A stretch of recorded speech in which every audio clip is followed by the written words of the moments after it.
I like those old standards.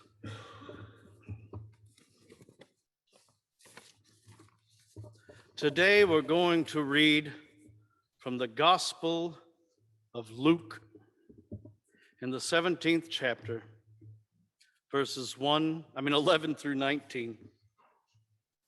And I'll give you a little promotion here. This is the New Revised Standard Version, updated edition. Most mainline churches and I think the best scholarship have used the NRSV, New Revised Standard Version, for a long, long time. And this is a brand new updated edition. No major changes, but just some minor tweaks. So I'll read from this today.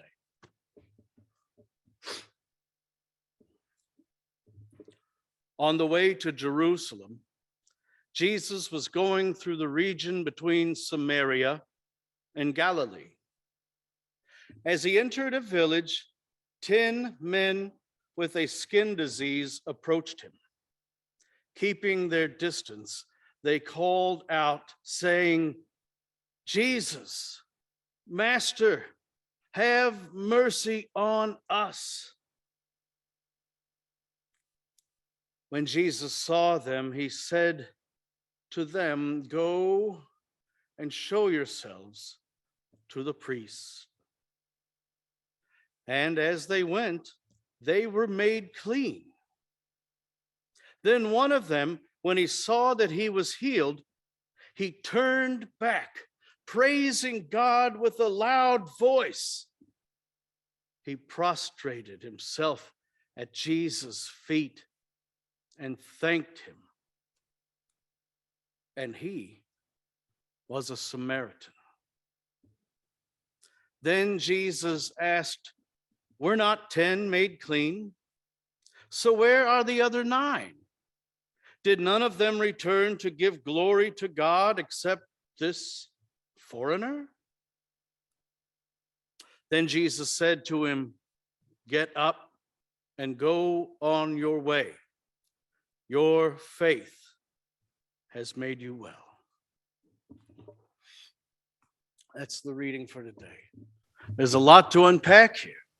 So we'll go through it a little bit and talk about some of the neat intricacies.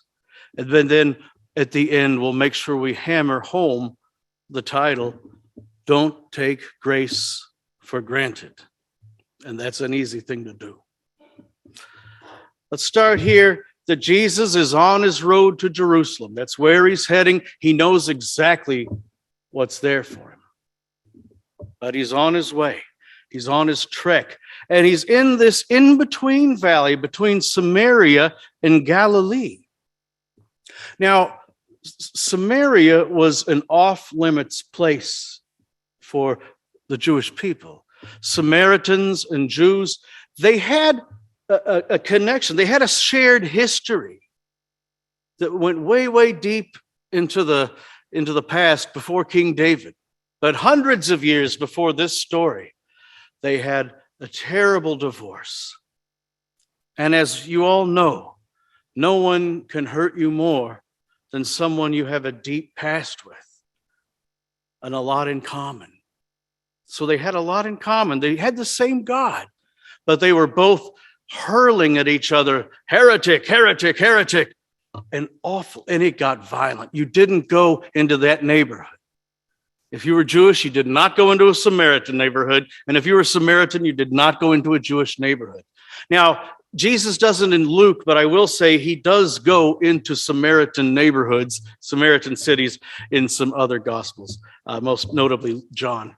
But he is in this little kind of nebulous place in between, right? And I think it says a lot that Jesus is not afraid to go to the dangerous places. He's not afraid to go where there is the deepest need, the most misunderstanding, the most marginalization. And he's not afraid to enter into our secret places, the places where we're afraid. We don't even want to think about them. Those memories from the past that every time we think we cringe. He walks right in, not to condemn, but to heal. That's the Jesus who's still alive. Well, he entered a village, and 10 men with the skin disease. Now, you mostly are going to hear it called leprosy, but and that's what they called it back then. But I mean, to use modern medicine, we know there were a wide variety of skin diseases, but they were just all under the label of leprosy. And back then, and I think the intention was noble. They ostracized them for quarantine. You know, it was just to keep infection control.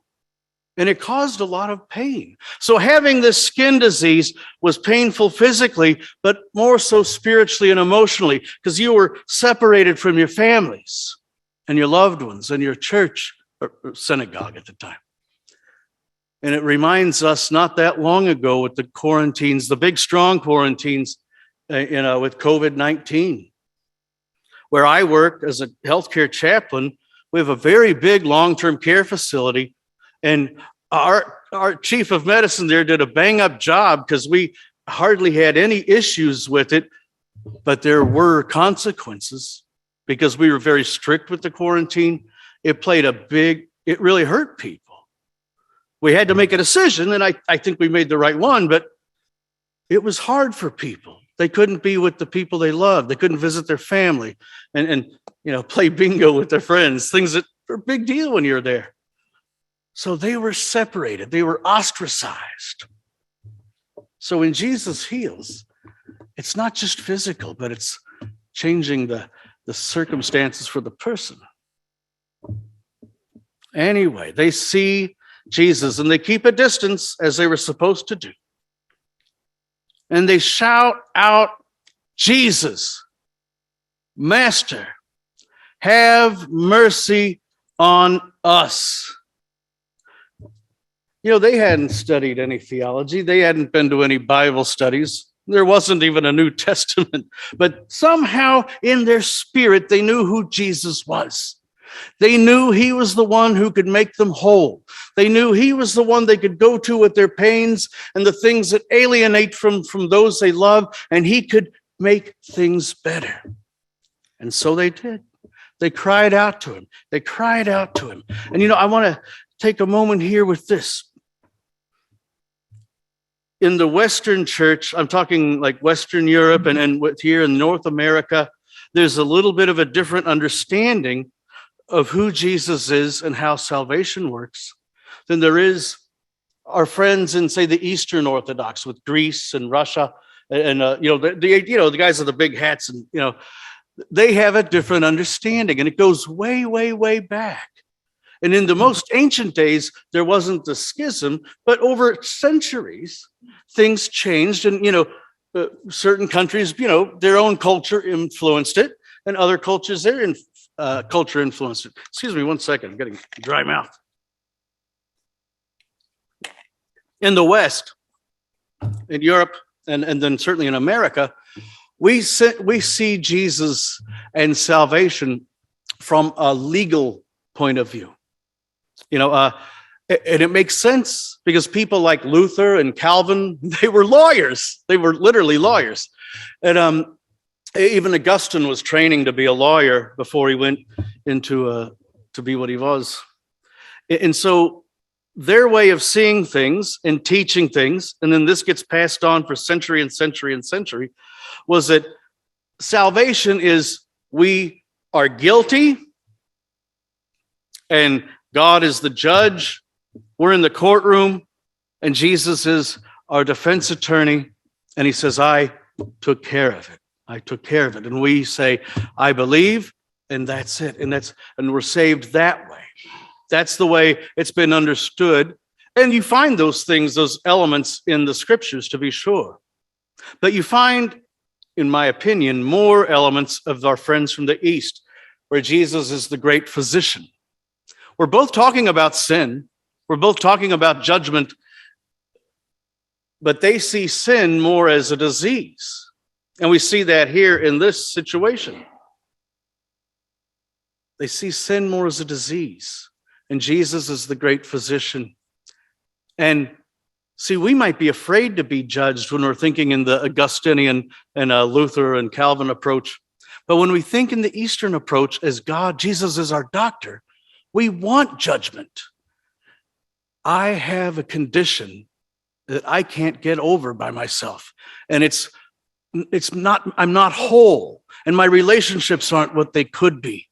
Judge me, Lord. If we believe God is a good God, we will run to be judged, because it's not a judgment to punish, but a judgment to diagnose.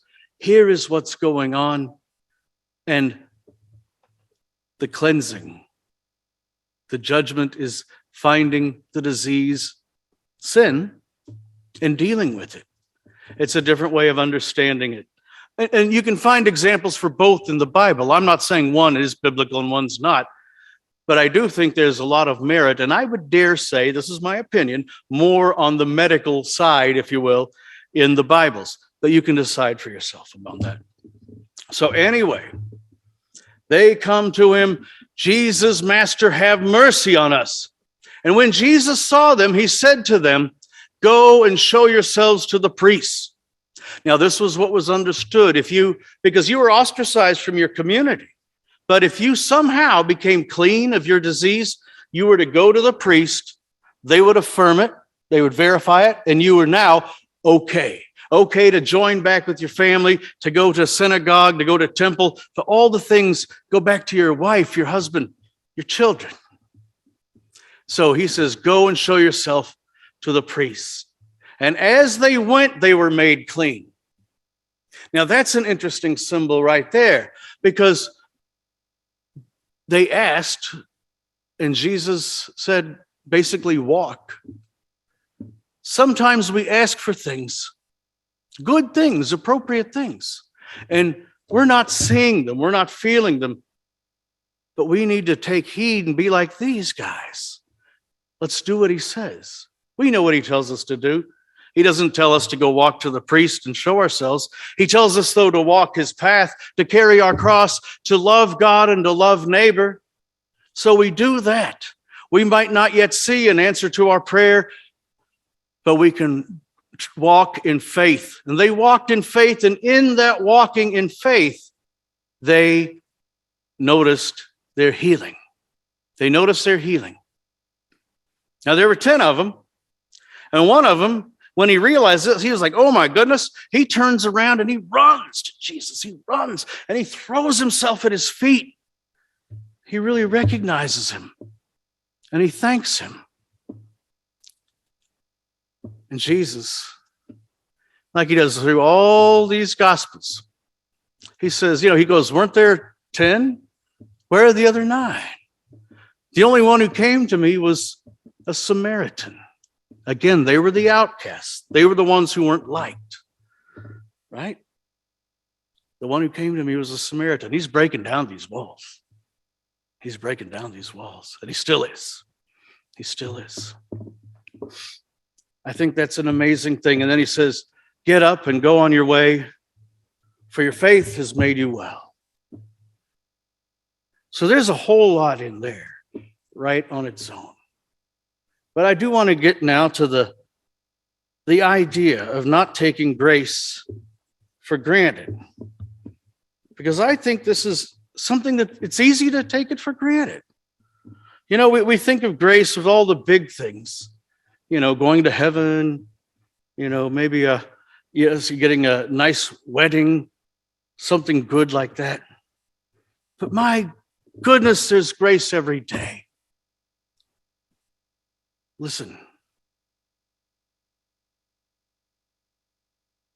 everyone in this room is breathing. You didn't make it happen. That's grace. That heartbeat that keeps the blood pumping through you and keeps you alive, you're not making it happen. That's pure grace. Every moment of every day, pure grace. And here's a hard one. But this morning, each one of us, we woke up and we were able to get out of bed and do something that matters to us. That's not true for everybody. There are a lot of people in this world who last night they went to bed and that was it. Or some who will wake up and they can't do the things they want to do. I work in a nursing home and there's a lot of them who they live that way.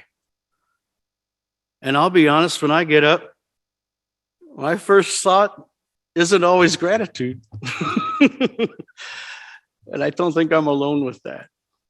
But it's a gift. It's pure, unmerited favor, pure grace. You know, in another example, yesterday I decided to take advantage of the kind of cool weather and cook some chicken and vegetables in the pot on my stove. So I went to the butcher and I want some boneless, skinless chicken breasts and some boneless, skinless chicken thighs. And I get home and I'm getting it all ready. And I see that she didn't give me boneless, skinless chicken thighs. She gave me like a quarter with the leg and the bone. And it's like, oh, that's not what I wanted at all. And for 10 minutes, I was mumbling and muttering to myself. And then I caught myself, thankfully, remembering hearing stories from my grandparents about the Great Depression, where they didn't care what part of the chicken they had, as long as they had a chicken in the pot. In fact, FDR used that as part of his slogan, a chicken in every pot. And it made me realize and stop and say, God, I'm sorry. Here I'm preaching on this very thing tomorrow, and I'm grumbling because it wasn't exactly the way I wanted it. Thank you. I have food to cook and enjoy. And that's a blessing. I'm going to transition because I'm going to end this sermon with a little song. And that's about focusing on the present. Because a very wise person taught me once that it's in this very moment, this very present moment, that's where grace is found.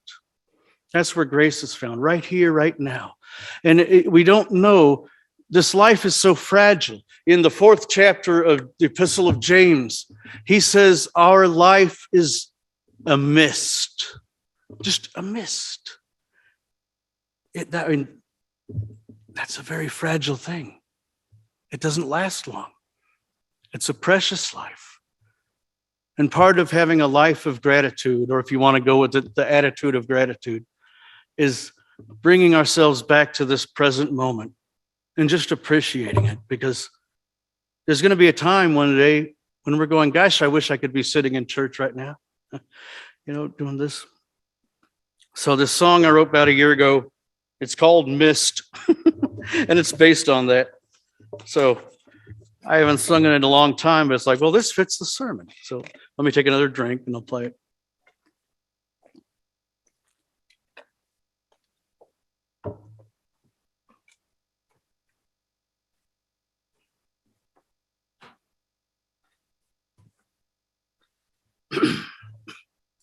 I tune, but I'm going to check it because this weather change makes it get out.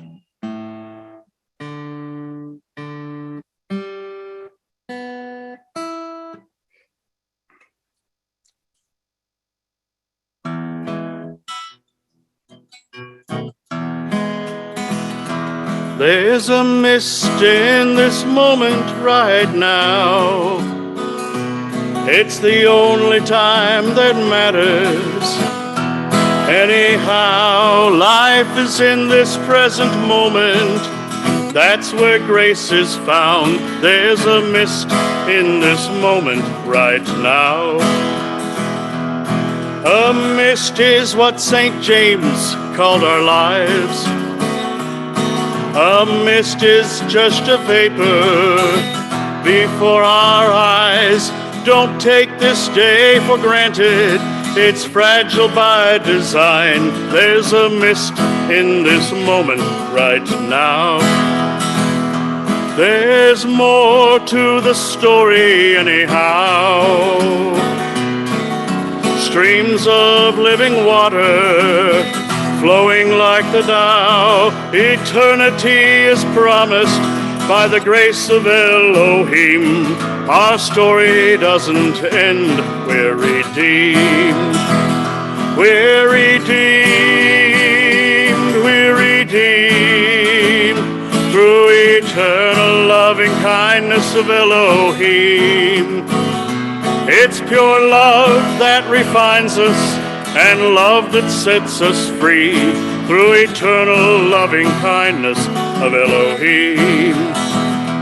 There's a mist in this moment right now.